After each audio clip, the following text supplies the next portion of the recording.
বলা হলো কুল হুয়াল্লাহু আহাদ, বলুন তিনি আল্লাহ একক ও দ্বিতীয়। আল্লাহুস সামাদ, আল্লাহ কারো মুখাপেক্ষী নয়, সবাই তারই মুখাপেক্ষী। লাম ইয়ালিদ ওয়া লাম ইউলাদ, তিনি কাউকে জন্মদান করেননি, কারো থেকে জন্মগ্রহণ করেননি। ওয়া লাম ইয়াকুল লাহু কুফুয়ান আহাদ, আর তার সমতুল্য কেউ নেই। সূরা ইখলাস আয়াত নং 1 থেকে 4। ইসলামে আল্লাহ সম্পর্কে কি ধারণা, সে বিষয়ে বিস্তারিত কথা বলবো ইনশাআল্লাহ। ইসলাম একটি সেমেটিক ধর্ম। সেমেটিক মানে নবী প্রেরিত ধর্ম। এই ধর্মে হযরত মুহাম্মদ সাল্লাল্লাহু আলাইহি সাল্লামকে বিশ্বজাহানের নবী হিসেবে পাঠিয়েছেন আল্লাহ তাআলা।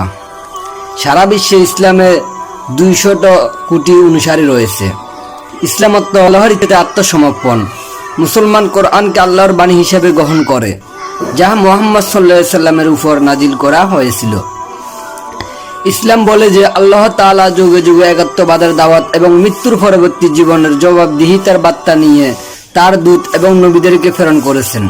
সুতরাং ইসলাম অতীতকালের সকল নবী রাসূল তথা আদম আলাইহিস সালাম থেকে নিয়ে যত নবী রাসূল দুনিয়াতে এসেছেন তাদের সকলের উপর বিশ্বাস স্থাপন করাকে বিশ্বাসের মূলনীতি হিসেবে নির্ধারণ করেছে। এদের মধ্যে রয়েছে নূহ আলাইহিস সালাম, ইব্রাহিম আলাইহিস সালাম, ইসমাঈল আলাইহিস সালাম, ইসহাক আলাইহিস সালাম, ইয়াকুব আলাইহিস সালাম, মুসা আলাইহিস সালাম, দাউদ আলাইহিস সালাম, ইয়াহইয়া আলাইহিস সালাম ও ঈসা আলাইহিস সালাম ও এবং অন্যান্য সকল আম্বিয়ায়ে কেরাম। পুরো ভিডিও আমার এই চ্যানেলে দেওয়া আছে। আমাদের ফেসবুক পেজ ও ইউটিউব চ্যানেলের নাম দিন কায়েমে ভূমিকা। সবাই দেখে আসুন।